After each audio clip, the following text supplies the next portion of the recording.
আমার বিপদের পাশে যে তুমি আইসে দাঁড়াইছো, আমার যে জন্মদাতা বাপ সেও আমার পাশে আসে দাঁড়ায়নি, আমার যে এত ফ্যামিলি আছে তারাও আমার পাশে আসে দাঁড়ায়নি।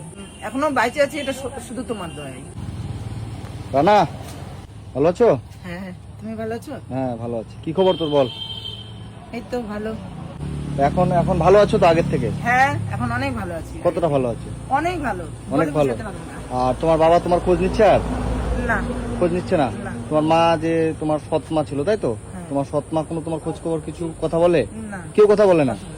তো আপনারা সকলেই জানেন যে আমি এই যে রানা নামে একটা ছেলে ছিল, যে রানার আমি ভিডিও করেছিলাম এবং রানার বাড়িও আমি করে দিয়েছি তাই তো? রানা তোমার বাড়ি কে করে দিয়েছে? তুমি। আচ্ছা চলো তো দেখি। তো এই যে রানার বাড়ি আমি করে দিয়েছিলাম আপনারা জানেন, তারপরে এই যে রানার এই যে ঘর এটাও আমি করে দিয়েছি। খাওয়া দাওয়া করেছো আজকে? হ্যাঁ, কি খেয়েছো? ডিমের তরকারি করছিলাম আর? আর একটা পাতার বড়া করছিলাম আচ্ছা, আর ভাত। আর রান্না তুমি নিজে করো তো? হ্যাঁ। কোন জায়গাটা করো? এই যে এখানে। এই জায়গাটায়? আচ্ছা, এখানে রান্না করো। আর তোমাকে আমি গ্যাস সিলিন্ডার কিনে দিয়েছিলাম, ওভেন কিনে দিয়েছিলাম, এগুলো? গ্যাস সিলিন্ডার, গ্যাসটাও আছে। হ্যাঁ। মানে চলে গেছিলাম দিদা বাড়ি, তো হুম। তো আমার বাড়িতে জিনিস চুরি হয়ে যায় বলে আমি রাখি গেছিলাম একটা দিদা আচ্ছা, বাড়িতে। আপনি কি তোমার ফ্যান বলে হারিয়ে গেছে নাকি শুনলাম? হ্যাঁ, ফ্যান আর একটা বড় শাবল চুরি হয়ে গেছে। আচ্ছা, মানে তোমার বাড়ি থেকেও চুরি হয়? হ্যাঁ, মানে তোমার থেকে আরো গরিব লোক আছে? আছে। হ্যাঁ, আছে, ওর জন্য চুরি করে নিয়ে গেছে। আচ্ছা এখন যদি না থাকতো তাহলে আমার কষ্ট যদি বুঝতো তাহলে আর নিয়ে যেত না। আচ্ছা। তাহলে এখন তুমি যে এরকম এখন ভালো আছো, কার জন্য আছো? তোমার জন্য, আমার সবই জন্য? তোমার জন্য। সব আমার জন্য? হ্যাঁ, আমি যে অবস্থা আছি সবই তোমার জন্য। মানে আমার বিপদের পাশে যে তুমি আইসে দাঁড়াইছো, আমার যে জন্মদাতা বাপ সেও আমার পাশে আসে দাঁড়ায়নি, আমার যে এত ফ্যামিলি আছে তারাও আমার পাশে আসে দাঁড়ায়নি আচ্ছা। কোনোদিন। তুমি আমার পাশে আসে দাঁড়াইছো। মানে আমি যেই অবস্থায় ছিলাম, আমি যে এখনো বাইচে আছি, এটা শুধু তোমার দয়াই। বন্ধুরা, আপনারা দেখতে পাচ্ছেন এই যে রানার আমি খুব খারাপ অবস্থায় ছিল। রানাকে আমি বাড়ি করে, কি ভাই তোর বাড়ি এখানে না? হ্যাঁ। চিনিস আমাকে? হ্যাঁ। রানাকে কে বাড়ি করে দিয়েছিল? তুমি। তুমি দেখছিলে তো? হ্যাঁ। হ্যাঁ, তো এই যে রানার এই বাড়ি খুব কষ্ট। এটা যদিও পিডাব্লিউর জায়গা, রাস্তার পাশেই, কিন্তু এ একটা ট্রিপল খাটিয়ে থাকতো। আপনারা সকলে জানেন, একে সৎমা মেরে হসপিটালে ভর্তি করে দিয়েছিল তাই তো? হ্যাঁ। তারপরে তাদেরকে থানায় দেওয়া হয়েছিল। আমি এসেছিলাম তো হ্যাঁ। রাত্রেবেলায়, মারে তোকে হসপিটালে ভর্তি করেছিল, আমি লোক পাঠাইছিলাম না ভাই? হ্যাঁ। তো এখন এই যে আমাদের সেই ছোট্ট রানা এখন বড় হয়ে গেছে একদম, মানে রানাকে চেনাই যাচ্ছে না তাই তো? আচ্ছা, এখন তোমার বাড়িতে কি বাজার টাজার আছে? চাল ডাল এসব আছে? কেমন আছে? বাজার বলতে মুড়ি টুড়ি এসব মুড়িটা আছে? আছে, আর সেই চালটা নাই, আর তেল মশলা টসলা নাই। কি নাই? তেল মশলাটা আচ্ছা। আর চালটা নাই। আচ্ছা আচ্ছা, রান্না তুমি তো নিজেই করো? হ্যাঁ, হ্যাঁ। তো যাই হোক, তো তোমার তেল মশলা চাল লাগবে। আর আমি যদি কিছু পয়সা তোমাকে দিয়ে যাই, তুমি বাজার করতে পারবে? হ্যাঁ, তো এই যে রানাকে দেখতে পান, তোমার বয়স কত এখন? এখন 16 প্লাস হয়েছে। 16 প্লাস হয়েছে। হ্যাঁ, হ্যাঁ। তুমি তো টুকটাক কাজ তো করো না? হ্যাঁ, হ্যাঁ, অল্প স্বল্প তো রোজগার করো। হ্যাঁ, হ্যাঁ। তো রানা আমাদের এখন কাজকর্ম করে তাই তো? এখন রানা বড় হয়ে গেছে, রানা মানে সত্যি বড় হয়ে গেছে, এ নিজে এখন রোজগার করতে পারছে। তাও আমি তোমাকে আমার তরফ থেকে এখানে এই যে কিছু টাকা দিয়ে গেলাম, এই টাকা দিয়ে তোমার যেটুকু বাজার হবে, ঠিক আছে, এটা দিয়ে তুমি করবা।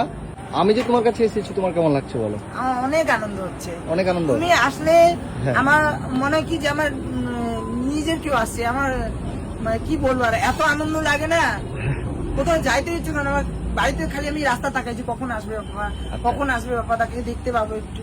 আচ্ছা, আমার খুব আনন্দ লাগে তুমি আসলে। খুব আনন্দ লাগে। হ্যাঁ। আর এই জীবন যুদ্ধের কথা শুনে তোমার কি মনে হলো বলো? আমারও মনে হচ্ছে আমার দিক থেকেও কিছু একে সহযোগিতা করি। কালকে আমি দেখেছি আচ্ছা। এর ঘরের ফ্যানটাও কোন এক অমানবিক চোর এসে চুরি করে নিয়ে গেছে। হ্যাঁ। সেটা দেখে আমারই খারাপ লাগলো। আমি কালকে ওকে ডেকেছি, কালকে আমার এখানে গিয়ে একটা টেবিল ফ্যান নিয়ে আসবে। তো এই দাদা যে আছে, তোমার যে ফ্যানটা হারিয়ে গেছে, এই দাদা তোমাকে কালকে একটা ফ্যান দিয়ে দিবে, ঠিক আছে? তুমি দাদার নাম্বার নিলে তো? দাদার কাছে কালকে যাওয়া। এই যে পল্লাদা কালকে ভাইকে একটা ফ্যান দিবে, কারণ কোন একটা চোর এসে ভাইয়ের বাড়ি থেকে ফ্যান চুরি করে নিয়ে চলে গেছে। মানে খুব খারাপ লাগছে। এবং যাই হোক, তুমি এখন ভালো আছো তো ভাই আগের থেকে? হ্যাঁ, অনেক ভালো আছে। অনেক ভালো আছো? মানে তুমি যে অবস্থায় থাকতা, খুব একটা খারাপ পরিস্থিতিতে থাকতা, হ্যাঁ, হ্যাঁ। এবং যাই হোক আগের থেকে ভালো আছো, এটাই ভালো লাগছে। এবং তোমার নিজের যে বাবা, সে তোমার খবর নেয় না তাই না? না, মানে কোনোদিনও খবর নেয় না? না, কোনোদিন না। মানে বাবার তো পাশেই বাড়ি, তো বাবার বাড়ি তাই না তোমার? ওদের বাড়িতে মাংস রান্না হলে তোমাকে কখনো দেয় না? না, কোনোদিন না। কোনোদিনও জিজ্ঞাসা করো না তুমি কি খেয়েছো না মানে খেয়েছো? না খেয়ে থাকলেও খাবারের কথা বলে না। না। মাংস তো পরের কথা হলো, হ্যাঁ। এই যদি না খেয়েও থাকে তো বলবে না যে একটু মুড়ি আছে আমার ঘরে নিয়ে খা, এই ধরনের সম্পর্কটা। এই যে দুর্গাপূজা আসলে, পূজা পালি আসলে তো একটা আশা থাকে না যে বাবা মায়ের কাছে জামা প্যান্ট পাবো। সে জামা প্যান্ট বাপ্পাদাকে যদি বলি, বাপ্পাদাই দিয়ে যায়। প্রত্যেক পূজার সময় বাপ্পাদা জামা কাপড় দিয়ে যায়, আমার বাবা দেয় না। তোমার বাবা তোমাকে জামা কাপড় দেয় না? কেউ না, কেউ দিয়ে যায় না। আমি তো আছি তোমার পাশে, সে তো অবশ্যই। তুমি আছো বলে তো এই জায়গাতে আমি আসতে পারছি। সে আজকে ঠিক তুমি আছে, যদি না থাকতো তাহলে কি এই জায়গায় পৌঁছাতে পারতাম? আর বাড়িতে সবকিছুর থাকতাম। মালিক হলো উপরওয়ালা, বুঝছো? না আমি না, আমি তো এখন জাস্ট আমার উপলক্ষ। কাছে তুমি, যেহেতু তুমি আমার বিপদের পাশে দাঁড়াইছো, তুমি এখন আমার সব। না সে ঠিক আছে, তুমি ভালো থেকো, হ্যাঁ। আর আমি আবার আসবো তোমার কাছে। আমি তোমাকে সামান্য কিছু টাকা দিলাম, এই টাকা দিয়ে তুমি আজকে তোমার যা যা বাজার হয় করে নেবে, ঠিক আছে? ঠিক আছে ভাই, ভালো থেকো, হ্যাঁ। আর এই দাদার কাছে কালকে যাবা, একটা ফ্যান তোমাকে দিয়ে দিবে, হ্যাঁ। তুমি কালকে গিয়ে ফ্যানটা নিয়ে এসে ভালো করে থাকবো, ঠিক আছে? আসছি, ভালো থেকো, হ্যাঁ। টাটা করে দাও সবাইকে। টাটা। ঠিক আছে।